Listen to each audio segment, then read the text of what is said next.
Ugly Season, 10 songs, 52 minutes long. Perfume Genius is one of my favorite indie artists where he's done a lot of work since I think his first record was in 2010. Some of his records I have like greatly loved. You had his I'm trying to think of the name of his record in 2017 that was out. No Shape, that I really enjoyed, and then when that came out in 2020, Set My Heart on Fire Immediately, which I listened to a shit ton in COVID. Really good. They had Too Bright and 14 as well that were good, and I didn't listen too much to his first record, but I I know listened to Set My Heart on him in Fire mid Immediately. We again, not trying to be like coy or too soon about this. For the longest time since the inception of this podcast, we have had a concept called the court packing episode. Partially related to the Supreme Court of the United States, but partially on our podcast to cram Yep. albums that we really liked throughout the year that we barely mentioned on the podcast through the end so we can qualify them.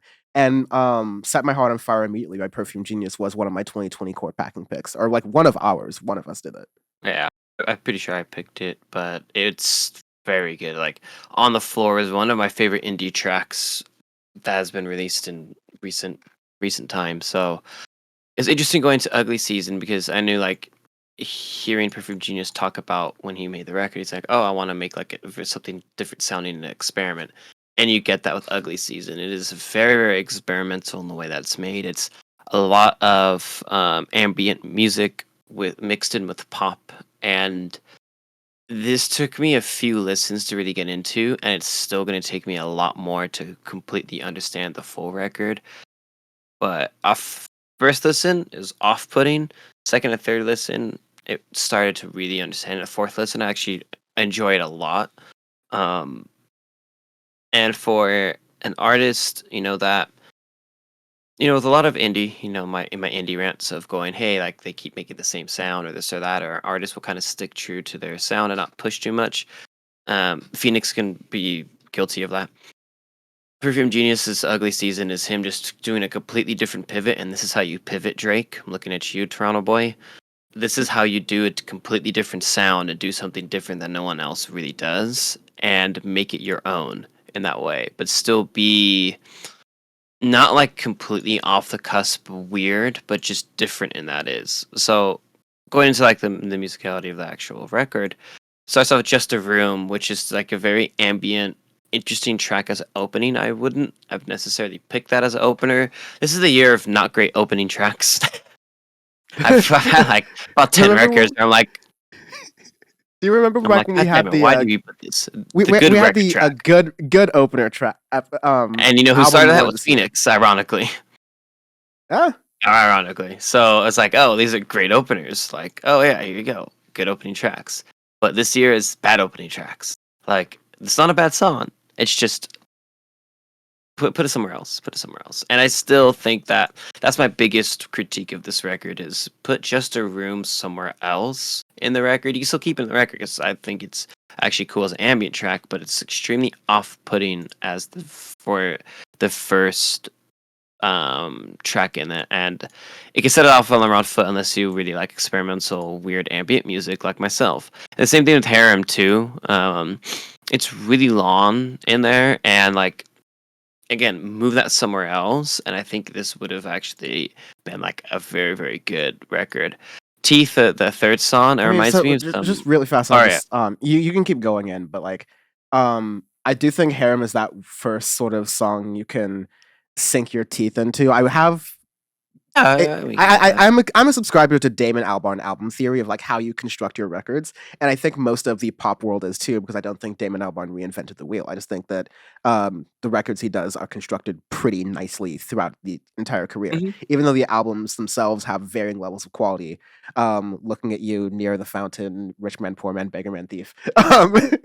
Like I also is kind of fond of artists that are doing basically make your second or third and fourth, like in that range of your songs in your album, your hardest hitting, and then kind of do whatever you want to throughout the rest of the record. And this record does have parts. I think the second part, until maybe the second to last or the last song, maybe half of the second to last song, the second half of this album gets very more glitchy and electronic Mhm, experimental in that side. But the first half of this album is a lot more on the ambient. mhm. I don't even want to say ethereal because like Spotify named a podcast that and has Perfume Genius on the cover. That like that's a really good way to describe the sound. It It it is uses a that, lot yeah. of piano and it's not necessarily tied to a drum structure, but it Mhm. still sounds very good and pleasing and it's background music not in the pejorative sense, but it's background music that really paints a room and paints a setting. Like I feel like I'm going to a very calm, serene, high arts sort of event or place by listening to this stuff. Yeah, I mean, it yeah, I agree with how like the way it's structured in that way too. I really like the second half of this record a ton, but it like pops on down. Which, by the way, I love the title for pops on. Like it's just I love it. It's so on the nose and shit, and just like make it weird and like doing like the Billie Eilish of making something like a pop structure, a pop record that will like no one else can do in that way, and just say I don't give a fuck. I just want to make this. Yeah, I mean, And it's to me it reeks of the same love that. energy of Sophie of like completely Yeah, yeah. subverting pop and experimenting with it in such a way that it's borderline unrecognizable, just recognizable enough for you to understand the point that's being made.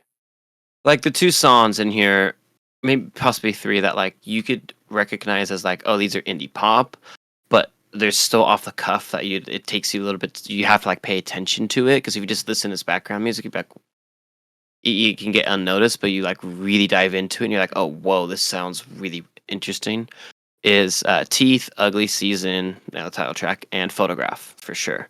Those ones you can make Photograph out for as like, oh, sure. like these are Photograph is a really good song. I really like it. I'm putting that to play this now before I forget. Um, the way they're structured, it's off-putting and almost it reminds me a bit of um, what was it? When You Die from MGMT from their Little Dark Age album in 2018, which is one of my favorite albums we've ever reviewed on Audioface, where it's Ooh, yeah. like you know how it enter like when you die like kind of enters in and it's like really off-putting and weird sounding and but it still has a lot of resonance to it when vocals he goes like go fuck yourself and all of that.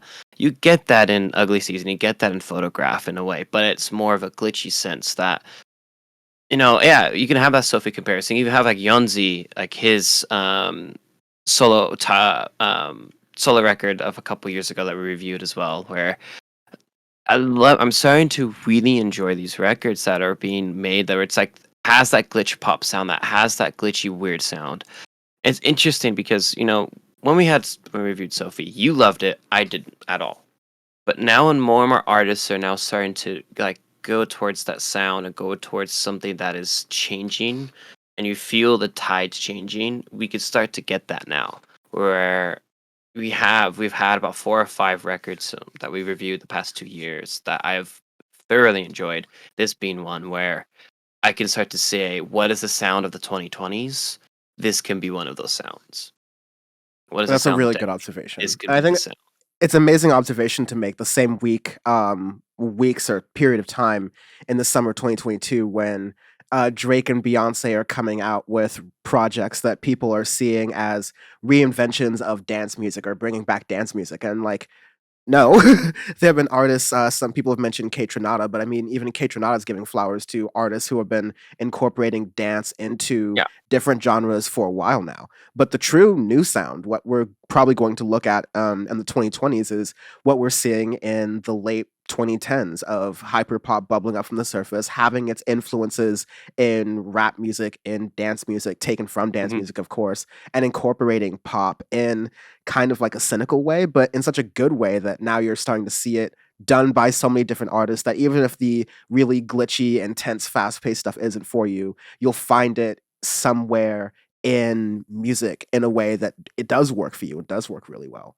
And Yeah. yeah, the way that the way that this album specifically transforms from something that is very airy and piano filled to something that then becomes very electronic and not chaotic, but still full of depth and context. It's another one of those, this is good music that makes me criticize or harshly look at music that feels phoned in or where they're not really trying at all. Not every effort should be or needs to be experimental or wild or like, No, no, big brain I don't pushing want that. theory.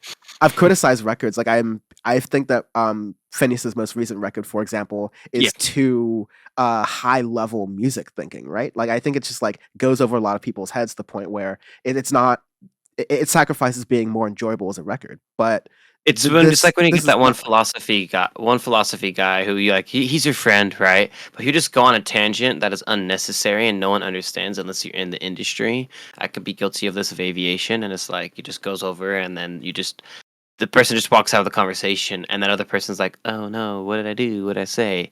You're too smart for your own good in that way. So Friends, how many of us have them? I mean, like we're both similarly neurotic in this way, and I think the podcast fans have gotten used to our different neuroses over the times, whether it is golf lingo or hockey lingo or yeah, politics or cars or anything of that stuff.